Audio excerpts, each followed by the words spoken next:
onye nkwupụta okwu n'ụlọ nzukọ omeiwu nke steeti bụ Anambra bụ Right Honorable Uche Okafọ agụgụ ndị nke bi na Anambra steeti ka agba mbọ kere Nkwucha ma mụrụ anya ka azụ na ihe ndị nke na-eme n'okirikiri ha iji wee benata ogo ime mpụ n'ime steeti a.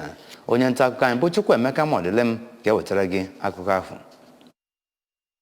Maazị Okafọ kpọrọ ya bụ oku mgbe onye isi ụlọ ọrụ ndị DSS bịara kpọtụrụ ya na ụlọ ọgbakọ omeiwu nke dị n'Awka mgbe ọ na-ekwe ya nkwa na ụlọ nzukọ omeiwu steeti a na DSS ga-arụkọ ọrụ ọnụ iji hụ na enwere ezi nchekwa ndụ na akụnụba na steeti a. Maazị Okafọ kpọkuru ụmụ Anambra ka ha soro n'ọrụ nchekwa steeti a iji hụ na enwere ezi nchekwa ndụ na akụnụba na steeti a. Maazị Okafọ kwere ndị DSS nkwa na ụlọ ọgbakọ omeiwu steeti a ga-eme ọtụtụ iwu ga-ebenata isi oshi na steeti a yana ihe ndị ọzọ nwere ike ime ka steeti a ghara ị na-aga n'ihu.